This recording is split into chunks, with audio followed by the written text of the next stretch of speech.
So, on paper, 28 Years Later feels like it was tailor-made for me. It's a sequel to 28 Days Later, not only my favorite zombie movie, but one of my favorite films, period. And it's written by Alex Garland, who also wrote the original, and just so happens to be my favorite director. And if that wasn't enough, it's scored by Young Fathers, a band I've been following for years, and who dominate my Spotify Wrapped every single year. So, with a sequel to one of my all-time favorite films, written by my favorite director, and scored by a band that I adore, did 28 Years Later live up to the hype? Let's find out. There's no discharge in the war.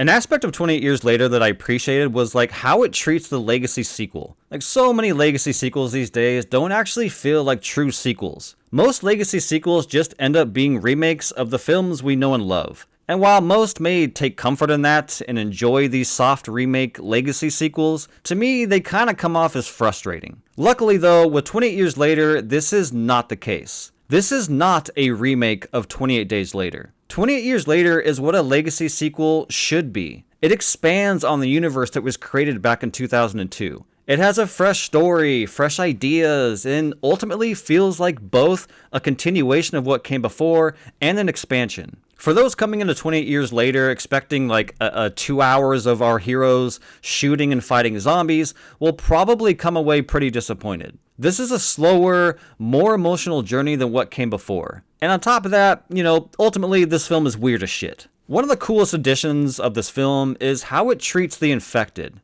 There are 2 new infected that we've never seen before, and I thought they were both pretty awesome. There are some infected that are like bigger and slower and like they eat worms and they live off the earth instead of people. Then there's like our typical runners, only this time they have an alpha. The runners in this movie are treated like animals that hunt in packs, and you know what? Every pack has to have an alpha, and it's this new addition that I thought was incredibly unique. The alphas are like huge dick-swinging juggernauts that destroy everything in their path, and to boot, they have a signature kill move that is straight out of Mortal Kombat. And one of the standout moments with an alpha revolves around a chase sequence where an alpha is chasing our main characters on like this water walkway, and it's absolutely stunning. It's cinema. It is the standout moment of the film. It rocked. It ruled. It's a banger. It's fire. And just like with 28 Days Later, Danny Boyle once again takes a punk rock attitude towards filmmaking, shooting the entire film on iPhones and like implementing this crazy bullet time effect every time our hero takes down an infected. Now to be honest, this effect is a little jarring at first, but it grew on me as the film went along. It's a new,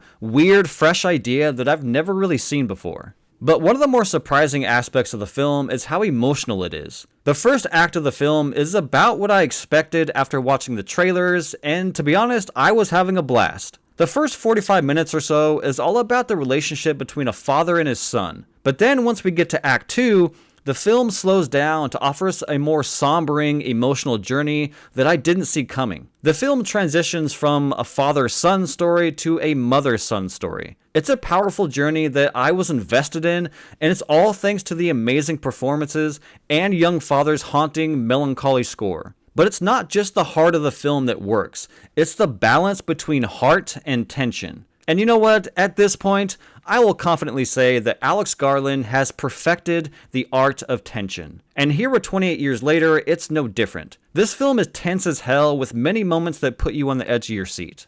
So, at the end of it all, was 28 Years worth it? Absolutely. Currently, 28 Years Later is my favorite film of 2025. I love this movie to death. It's weird, it's different, it's emotional, it's intense, and ultimately, it's unlike anything I've seen out of Hollywood this year. I imagine that this film will be pretty divisive among the fan base, but if you're like me and want new experiences who love weird shit, then I think you'll have as much fun as I did. But if you just wanted an Easter egg, riddled, soft remake of 28 Days Later, then sadly, I think you'll be pretty disappointed. I, for one, adored this movie, and I cannot wait to see what comes next. For me, 28 Years Later is a 10 out of 10. But hey, what did you think? Did you like 28 Years Later? Did you hate it?